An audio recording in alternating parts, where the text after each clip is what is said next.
Hello everyone, welcome back to my new video lecture. आज का video lecture जो है वो बेस्ड है on the chapter transport and plants. तो आज का वीडियो लेक्चर उन स्टूडेंट्स के लिए है जिनको कुछ कंफ्यूजन्स होते हैं। इस चैप्टर में मैं आपको बता दूं कई तरह के कंसेप्ट्स इस्तेमाल किए गए हैं जो रिलेटेड है with the transport of substances in plant body. ठीक है, this chapter is from the unit plant physiology. आप जानते हैं प्लांट फिजियोलॉजी यूनिट से चैप्टर है, ये पहला ही चैप्टर है प्लांट फिजियोलॉजी का। इस चैप्टर का फोकस ये है कि ये चैप्टर आपको बताता है किस तरह से मूवमेंट होता है सब्सटेंसेस का प्लांट बॉडी में, वो सब्सटेंसेस जो एसेंशियल होते हैं for the healthy survival of plant body.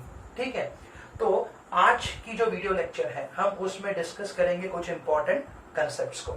ठीक है, तो वो इंपॉर्टेंट कंसेप्ट्स कौन कौन से हैं वो समझ लीजिए पहले आप। वो इंपॉर्टेंट कंसेप्ट्स रहेंगे सबसे पहले तो ऑस्मोसिस। ठीक है, ऑस्मोसिस को समझेंगे, फिर उसके बाद हम समझेंगे ऑस्मोटिकली एक्टिव सॉल्यूशन और फिर हम समझेंगे ऑस्मोटिक प्रेशर। ये तीन कंसेप्ट्स अगर आपको समझ में आ जाते हैं तो आपको इससे संबंधित जो भी क्वेश्चंस हैं वो आसानी से सॉल्व होने में हेल्प हो सकती है। ठीक है, तो चलिए स्टार्ट करते हैं। सबसे पहले कुछ बेसिक्स, वो बेसिक्स जो जरूरी है अंडरस्टैंड करने के लिए ताकि आप इन तीनों कंसेप्ट्स को समझ सकते हैं। कौन कौन से? Osmosis, osmotically active solution and osmotic pressure. तो उन तीनों कंसेप्ट्स को समझने के लिए मैं आपके सामने ले आया हूं एक छोटा सा टॉपिक, बेसिक टॉपिक, कंसेप्ट्स को क्लियर करने के लिए। ठीक है, तो वो है, बात हो रही है सॉल्यूशन की। तो एक सॉल्यूशन किससे बनता है मुझे बताइए। एक सॉल्यूशन बनता है दो कंपोनेंट से। कौन कौन से? वो बहुत सिंपल है, बिल्कुल सही बोला आपने, सॉल्वेंट एंड सोल्यूट। बराबर, सॉल्वेंट एंड सोल्यूट से बनता है सॉल्यूशन। अब मैं आपको बताऊंगा दुनिया में बेसिकली दो तरह के सॉल्यूशन होते हैं depending on the concentration of solute. Okay, अब देखिए सॉल्वेंट के अंदर अगर किसी सोल्यूट को डिसॉल्व कर दिया जाए तो वो बन जाएगा सॉल्यूशन। घर में आप प्रिपेयर कर सकते हैं सॉल्यूशन। एक ग्लास में आप पानी लीजिए और उसमें शुगर ऐड कर दीजिए, अच्छे से उसको मिक्स कर दीजिए, सॉल्यूशन बन जाएगा। क्या बोलेंगे सॉल्यूशन को? शुगर सॉल्यूशन, है ना, शुगर सॉल्यूशन बोला जाएगा। तो सॉल्वेंट के अंदर अगर सोल्यूट ऐड कर दिया जाए तो बनता है सॉल्यूशन। अब depending on the concentration of solute, किसी सॉल्यूशन में कितना कॉन्सेंट्रेशन होता है सोल्यूट का, कॉन्सेंट्रेशन का मतलब मात्रा, उस हिसाब से सॉल्यूशन दो टाइप्स के होते हैं। ठीक है, तो कौन कौन से टाइप्स होते हैं? एक तो दुनिया के वो सॉल्यूशंस जिनमें सोल्यूट ज्यादा है और सॉल्वेंट कम है, या फिर एक तो वो तरह के solutions on the other hand, दूसरी तरफ एक तो वो सॉल्यूशंस जिसमें सोल्यूट कम है, ज्यादा क्या है फिर? सॉल्वेंट ज्यादा है। तो इस हिसाब से दो तरह के सॉल्यूशन। तो देखिए सॉल्वेंट प्लस सोल्यूट बनता है सॉल्यूशन। अब देखिए एक ऐसा सॉल्यूशन जिसमें सॉल्वेंट ज्यादा है और सोल्यूट कम है, ये एक तरह का सॉल्यूशन। एक ऐसा सॉल्यूशन जिसमें सॉल्वेंट कम है और सोल्यूट ज्यादा है, एक ये तरह का सॉल्यूशन। तो हम दोनों को कंपेयर करेंगे दूसरे से। ठीक है, तो ये वाला एक सॉल्यूशन है और ये वाला एक सॉल्यूशन है। क्लियर? तो इसको नाम देते हैं ए, इसको नाम देते हैं B. Two types of solution. इसको क्या क्या नाम दिए जा सकते हैं वो समझते हैं। इस सॉल्यूशन को वीक सॉल्यूशन बोला जा सकता है। क्यों? पता है क्यों? क्योंकि इसमें सोल्यूट कम है। मैंने पहले ही बोला था depending on the concentration of solute, इसको वीक सॉल्यूशन बोला जाएगा।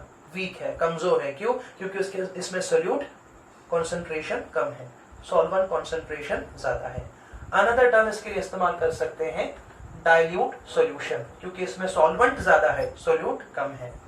इसके लिए इस्तेमाल कर सकते हैं हम लोग टर्म लेस कॉन्सेंट्रेटेड सॉल्यूशन। ये लेस कॉन्सेंट्रेटेड है क्योंकि कॉन्सेंट्रेशन किसी भी सॉल्यूशन का डिटरमाइन होता है सोल्यूट से। अरे भाई इसमें कॉन्सेंट्रेशन कम है, किसका? सोल्यूट का, इसीलिए इसको कहेंगे less concentrated solution. Another term hypotonic solution. इस सॉल्यूशन को हम कहेंगे हाइपोटोनिक सॉल्यूशन। हाइपो मतलब लेस, क्या लेस? सोल्यूट लेस, है ना, और सॉल्वेंट ज्यादा, तो हाइपोटोनिक सॉल्यूशन।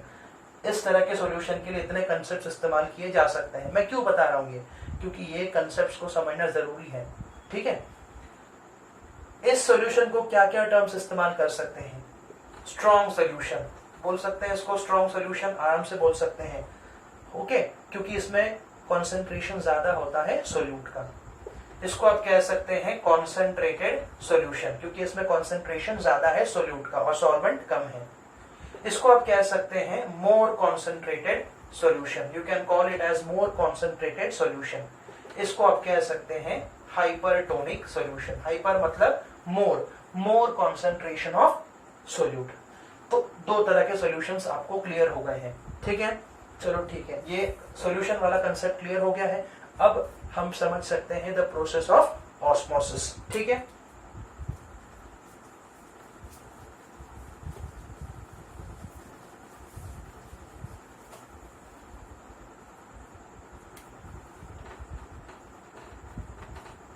सो ऑस्मोसिस का मतलब क्या है समझने के समय आ गया है। Osmosis is the special kind of diffusion, it is a special kind of diffusion. तो देखा गया, it is a special kind of diffusion of solvent. तो special kind of diffusion of solvent, देखिए ध्यान रखिए, सॉल्वेंट का मतलब क्या है, सॉल्वेंट का बेस्ट एग्जाम्पल क्या ध्यान रखना है इस चैप्टर में। जब जब टर्म इस्तेमाल होगा सॉल्वेंट का तो बाय डिफॉल्ट क्लिक होना चाहिए, बात हो रही है वाटर की, ओके, लिक्विड की बात हो रही है water. So special kind of diffusion of solvent across a semi permeable membrane, एक सेमी परमिएबल मेम्ब्रेन के द्वारा डिफ्यूजन होगा किसका, सॉल्वेंट का, दैट इज वाटर का, across a semi permeable membrane, ठीक है। ये तो बेसिक सा मीनिंग मैंने बताया ऑस्मोसिस का। अब इसका डेफिनेशन देखते हैं, ठीक है। सो ऑस्मोसिस का डेफिनेशन क्या बोलता है, इट रिप्रेजेंट्स द डिफ्यूजन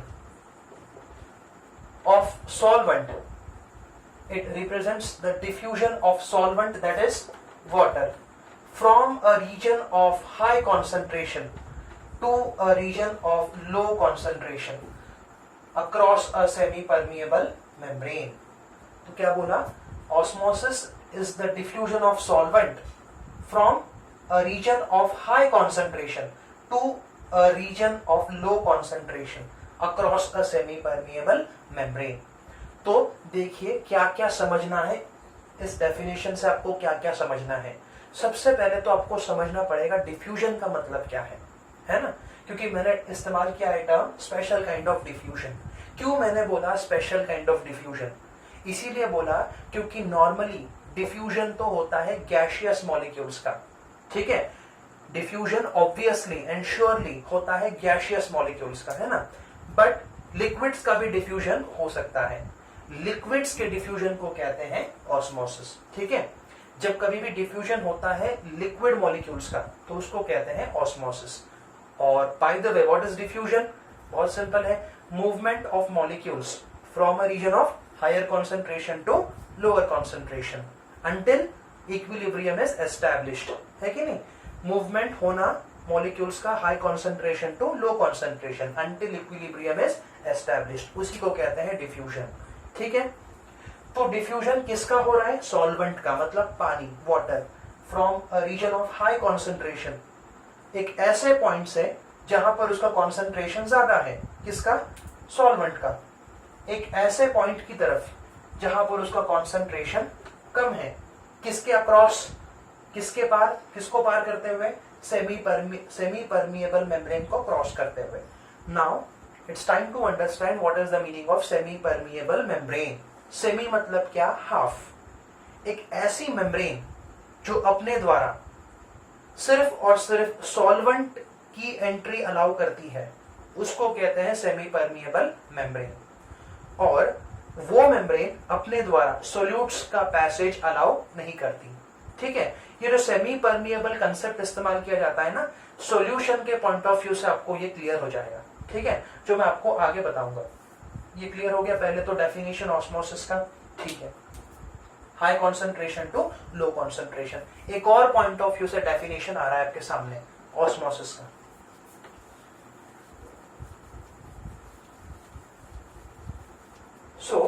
एक और पॉइंट ऑफ व्यू से definition osmosis is the diffusion of solvent molecules, that is किसके बारे में बात हो रही है, water, from low concentration of solution to high concentration of solution across a semi permeable membrane.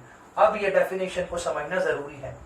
क्या बोला, डिफ्यूजन होगा किसका, सॉल्वेंट मॉलिक्यूल्स का, कहां से, लो कॉन्सेंट्रेशन ऑफ सोल्यूशन से हाई कॉन्सेंट्रेशन ऑफ सोल्यूशन की तरफ। अभी मैंने बताया था लो कॉन्सेंट्रेशन ऑफ सोल्यूशन का मतलब क्या, हाई कॉन्सेंट्रेशन ऑफ सोल्यूशन का मतलब क्या। तो देखिए सपोज इस बात को समझते हैं इस द्वारा, तो दो सॉल्यूशंस है, ओके, ए एंड बी, ठीक है। ये सपोज करिए लो कॉन्सेंट्रेटेड सोल्यूशन है और ये है high concentrated solution. So A is low concentrated solution, B is high concentrated solution. मतलब क्या, कैसे रिप्रेजेंट करें, तो सपोज करिए इसमें सोल्यूट कम है और सॉल्वेंट ज्यादा है, ठीक है, और इस सॉल्यूशन में सोल्यूट ज्यादा है और सॉल्वेंट कम है। तो मुझे बताइए इस डेफिनेशन के माध्यम से अगर पूछा जाए ऑस्मोसिस होने की संभावना है, बिल्कुल है। ये जो सेपरेट कर रहा है दोनों को सेपरेट करने वाले मेम्ब्रेन को कहा जाएगा सेमी परमिएबल मेम्ब्रेन। तो देखा जाएगा इस डेफिनेशन के अकॉर्डिंग ऑस्मोसिस कहां से कहां पर होगा, ए टू बी या बी टू ए, बिल्कुल सही होगा। तो कहां से होगा, ए टू बी। क्यों, क्योंकि डेफिनेशन क्या बोलता है, मूवमेंट होता है सॉल्वेंट का किस रीजन से, उस रीजन से जहां पर उसका कॉन्सेंट्रेशन ज्यादा है। कहां पर है फिर, यहां पर ज्यादा है ना, उस रीजन की तरफ जहां पर कॉन्सेंट्रेशन ऑफ सॉल्वेंट लेस है कि नहीं, किसके द्वारा, सेमी परमिएबल मेम्ब्रेन के द्वारा। अब मीनिंग समझना इजी हो जाएगा आपके लिए। किसका मीनिंग, सेमी परमिएबल मेम्ब्रेन का मीनिंग। सेमी परमिएबल मेम्ब्रेन का मीनिंग होता है कि अपने द्वारा वो सिर्फ आधे कंपोनेंट्स को पास होने देगा। देखिए यहाँ पे दो कंपोनेंट्स है, सोल्यूट एंड सॉल्वेंट, आधा सोल्यूट आधा सॉल्वेंट, आप समझ सकते हैं समझने के लिए। तो ये एक ऐसा मेम्ब्रेन है जो अपने द्वारा सिर्फ और सिर्फ सॉल्वेंट की एंट्री होने देता है, सोल्यूट को पास होने नहीं देता है, ठीक है। तो इस तरह की मेम्ब्रेन को कहा जाता है semi permeable membrane, a membrane that allows the movement of only solvent molecules through it. Such a membrane is known as semi-permeable membrane. It never ever allows the movement of solutes through it. किसी भी तरह के solute को अपने द्वारा move होने नहीं देगा, ठीक है। नेक्स्ट क्वेश्चन है कब तक होगा ये मूवमेंट, बहुत सिंपल है, तब तक जब तक इक्विलिब्रियम एस्टैब्लिश ना हो जाए, दोनों तरफ कॉन्सेंट्रेशन ऑफ सॉल्वेंट इक्वल ना हो जाए, तब तक ऑस्मोसिस होता है, ठीक है। एक और विशेष पॉइंट, इक्विलिब्रियम का मतलब क्या है। Equilibrium is a dynamic state, it should not be confused with steady state. तो स्टेडी स्टेट से इसको कभी कंफ्यूज नहीं करना, ओके। इक्विलिब्रियम स्टेट का मतलब क्या होता है, rate of forward reaction and backward reaction it is equal, उसको कहते हैं इक्विलिब्रियम वाली स्थिति, okay, until equilibrium is established. ये देखो, ये कई तरह के कंफ्यूजन होते हैं स्टूडेंट्स को। Low concentration of solvent to high concentration of solvent नहीं बोला, low concentration of solution to high concentration of solution बोला, है ना। लो कॉन्सेंट्रेशन ऑफ सोल्यूशन मतलब क्या है, high concentration of solvent. High concentration of solution मतलब क्या है, लेस कॉन्सेंट्रेशन ऑफ सॉल्वेंट। तो अभी भी अपना डेफिनेशन कायम है, movement of solvent from higher concentration to lower concentration of solvent molecules, ठीक है, क्लियर हो गया, ऑलराइट, समझ में आ गया ऑस्मोसिस। अब एक और पॉइंट ऑफ व्यू से आपको मैं सवाल पूछूंगा, छोटा सा सवाल है, बहुत इंपॉर्टेंट है, बट वो ये है कि अगर सपोज एक सिस्टम है और सेपरेट किया गया है, यहां पर ए है, यहां पे बी है, यहां पर रखा गया है प्योर सॉल्वेंट और यहां पर एक सॉल्यूशन प्लेस किया गया है, और आपके लिए सवाल पूछा है क्या यहां पर ऑस्मोसिस होने की संभावना है, दोनों को सेपरेट किया गया है by a semi permeable membrane. Can osmosis occur over here, yes obviously it can occur. From where to where, obviously from A to B, because here concentration of solvent is very very high. अरे क्या high, पूरा का पूरा solvent ही है, यहाँ पर solvent concentration कम है, क्यों? क्योंकि उसमें सोल्यूट डिसॉल्व हो चुका है, इस वजह से सॉल्वेंट कॉन्सेंट्रेशन कम हो गया है। तो ऑस्मोसिस यहां से यहां पर होगा through a semi permeable membrane. अब एक बात को ध्यान रखना, एक बेसिक पॉइंट है, समझने के लिए इंपॉर्टेंट है। सॉल्वेंट यहां पर भी है, सॉल्वेंट यहां पर भी है। So solvent from here and solvent from here, they both will strike together the membrane.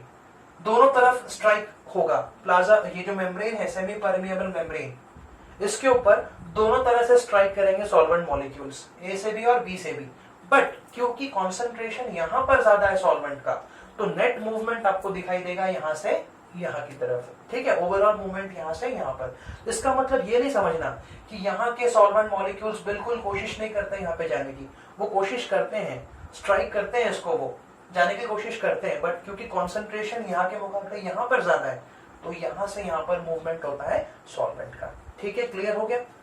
ये ऑस्मोसिस हमने आपको बता दिया। अब हम आपको बताएंगे एक और पॉइंट ऑफ व्यू से, इसको ध्यान में रखते हुए। So osmosis can be said that movement of solvent molecules from pure solvent to a solution. Pure solvent से सॉल्यूशन की तरफ जो सॉल्वेंट का मूवमेंट होता है उसको ऑस्मोसिस कह सकते हैं, until equilibrium is established. Clear? अब समझने का समय आ गया है, what is the meaning of osmotically active solution. Osmotically active solution का मतलब क्या है? osmotically active solution. So osmotically active solution is that solution which can cause the osmotic entry of water into it, which can cause the osmotic entry of water into it. मतलब दुनिया का वो solution जो allow करता है उसके अंदर osmotic entry of water, मतलब ऑस्मोसिस से जो वाटर एंटर हो रहा है उसके अंदर वो उसको अलाउ होने देता है, वो पानी को आने देता है ऑस्मोटिकली, उसी को कहा जाता है osmotically active solution. So what is osmotically active solution? Osmotically active solution is that solution which can cause the osmotic entry of water into it, जो अलाउ करता है ऑस्मोटिक एंट्री ऑफ वाटर उसके खुद में। ठीक है, वो ऑस्मोटिकली वाटर को आने देता है। ठीक है, समझ रहे? चलो ठीक है, ये कंसेप्ट क्लियर हो गया। ऑस्मोटिकली एक्टिव सॉल्यूशन का मतलब क्लियर हो गया, a solution that can cause the osmotic entry of water into it. अब छोटा सा पॉइंट है osmotic pressure. What is osmotic pressure?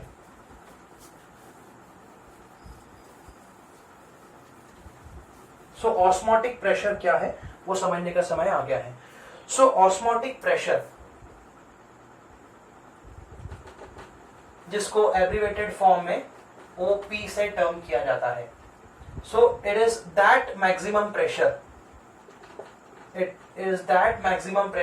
That develops, जो डेवलप होता है इन an osmotically active solution, which develops in an osmotically active solution when it is separated, जब उसको separate किया जाता है from its pure solvent, जब उसको सेपरेट किया जाता है प्योर सॉल्वेंट से, किसके द्वारा? By a semi permeable membrane.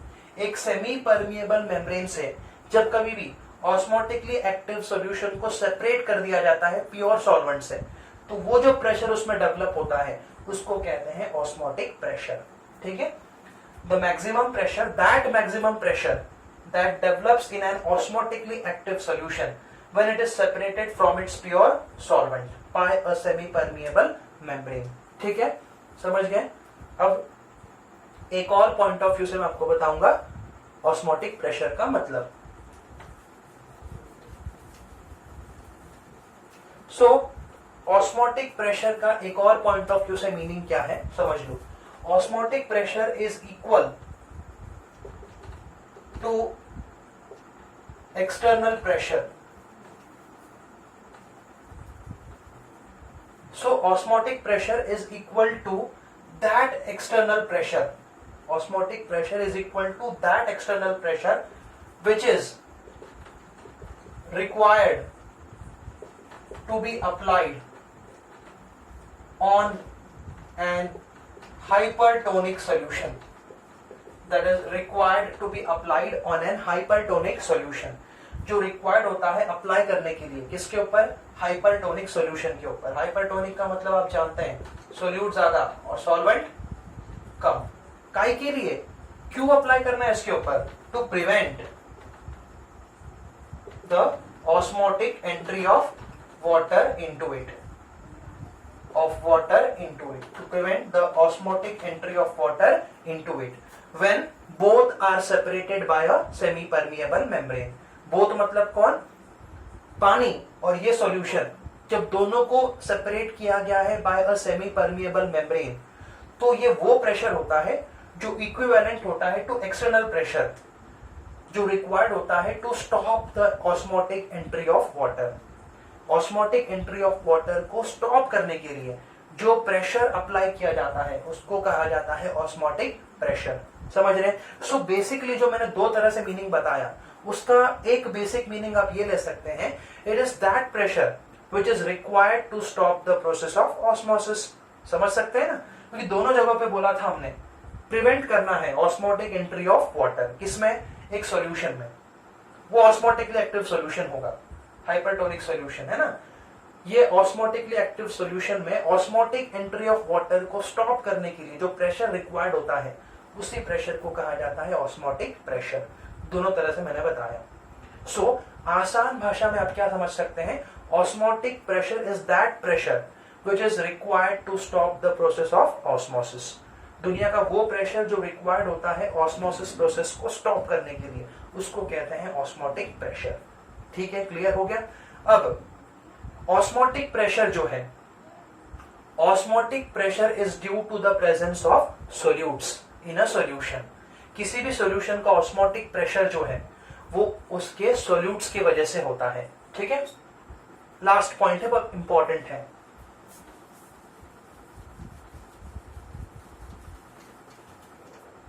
So the osmotic pressure of a solution is due to the presence of solutes in it।